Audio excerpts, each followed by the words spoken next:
My name is TShealey, and I'm presenting on the short story The Eyes Have It by Philip K. Dick. The Eyes Have It was published in 1953, about 13 years before the short story We Can Remember It For You Wholesale, which is one that we read for our class. The plot is very simple. It involves a man who believes that he uncovers an alien invasion on the planet Earth. The man becomes anxious and frightened as he reads about what he believes are aliens who are wreaking havoc on Earth. The clue to this invasion: the man interprets very literally a line that he reads. When this was published, the editor of the publication noted, quote, "A little whimsy now and then makes for good balance." The whimsy that he's referring to is the kind of tongue-in-cheek way that this story is told. But it's important to remember the second part of this quote. Theoretically, you could find this type of humor anywhere, but only a top-flight science fictionist, we thought, could have written this story in just this way. So what happens? There's a male character who's on a bus. He finds a novel and decides to take it home to read it. The man doesn't have a name. We never know who he is, nor do we know the names of his family members. He gets to his house and he starts reading this novel. We don't know the name of the novel. I'm assuming that the reason we don't know the name of the character is because it wouldn't give anything to the story, and I think it gives us a feeling of an everyman kind of situation. This could happen to anyone. We don't know the name of the novel that the man is reading from because I think that Dick thought that it might bog us down in information that we really didn't need. And it could, in this case, be any novel because this man, this character, takes every phrase literally, and his paranoia builds because of that. So there are phrases that are often used by writers that are thrown about that I think we take for granted, and some of us write this way. I've been guilty of writing this way also with metaphors. Some of my metaphors actually dangle, but at any rate, one line out of it that started it referred to eyes that roved, and there was another that referred to a woman giving her heart to a man, and it's similar to someone saying, "Take my hand," in an effort of friendship, you know. So Dick's character in this short story believes that literally what he reads literally happens, and that to him means that there are some alien eyes that are roving about who have abilities that eyes have, and for example, and it frightens him. Here's another example, a full example of it, and not just the phrases of the work that is part of this short story. His eyes moved from person to person. There it was in a nutshell. The eyes had clearly come apart from the rest of him and were on their own. My heart pounded and my breath choked in my windpipe. I had stumbled on an accidental mention of a totally unfamiliar race, obviously non-terrestrial, yet to the characters in this book it was perfectly natural, which suggested they belonged to the same species. Now this is what the man is thinking as he reads an excerpt from this novel. He's thinking, oh, there's some kind of conspiracy, there are all these alien body parts that are able to do all of these things, and he just becomes more and more paranoid. Here was a race of creatures capable of removing portions of their anatomy at will, eyes, arms, and maybe more, without batting an eyelash. My knowledge of biology came in hand.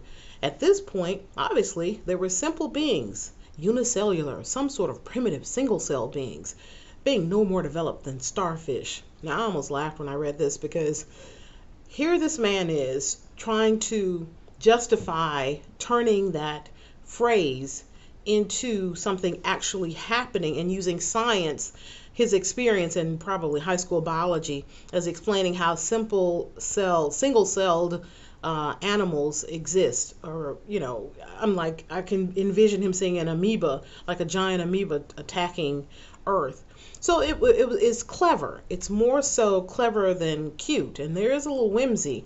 But you can see in the second phrase, in the second quotation, I sickened. The rascal now had her hand as well as her heart, because she said, the novel read, thereupon she gave him her hand. So now the man who's reading this novel thinks, oh my goodness, earlier she gave the man her heart, now she's given her hand. It was clever. Now, how does this compare with Wholesale? Well, The Eyes Have It was written when early in Dick's career, in 1953, when he was new to writing. And in 1966 is when he wrote Wholesale. But between that period of time, there was a flurry of writing of short stories. And later he moved more towards novels. But when he was writing, this was one of the first that I've been able to uncover that he had published. So it's very new, and you can tell because of the difference in the writing technique. The paranoia is a theme in The Eyes Have It. There's a man who assumes these phrases mean that things come alive and they're invading Earth. And the theme in Wholesale is one of confusion between reality and fantasy. And the character in that one, in Wholesale, is named, whereas in The Eyes Have It, it's an unnamed person. I think that because he named Douglas Quayle, that he wanted us invested in that person and not the circumstance. But the technique used, the story was told through the main character in The Eyes Have It. We hear all of this as he's reading excerpts from the novel. We get to read his thought process.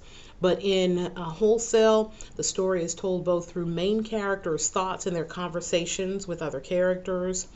The plot in The Eyes is very simple. The plot in Wholesale is complex. It's a story, to me, inside a story with lots of action behind the eyes. His name was Philip Kindred Dick, and he was born in 1928. He was a twin. His sister died at 5 weeks old. One of the pieces of information I read was that she was malnourished. They said that the parents were dysfunctional, didn't care for them well. And actually, I also read that the father, Philip's father, placed both children's names on the headstone when the twin died, the other twin died, which is odd. Philip Dick attended the University of California, Berkeley. He majored in Germany, dropped out, and I did not find any evidence that he ever went back to continue his studies. He worked at a record store, which was interesting. His first published story was Rouge, or Rouge, I think. The most information I've been able to uncover about him was that his life was troubled. Everybody commented on his troubled life. He was married 5 times. He was reported to have been addicted to using amphetamines, and even in our textbook, used amphetamines when he was on a writing binge to try to get stories published because he didn't have any money, he didn't have any income. And he over 100 short fiction stories were published in a short amount of time, and he later moved on to write novels.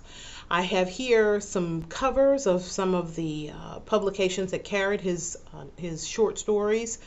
Here's one, The World She Wanted, and he's on his short stories on the cover. I like this cover art, so I thought it would be interesting for us to look at.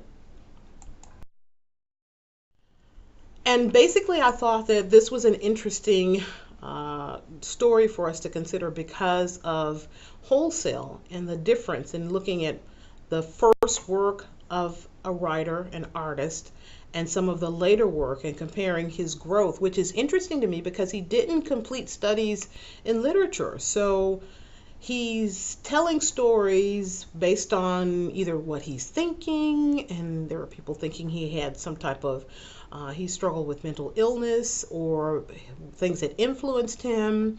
Whatever brought these stories to us were the work of a gentleman who had a clear idea of how to spin a story, in my opinion. Thank you.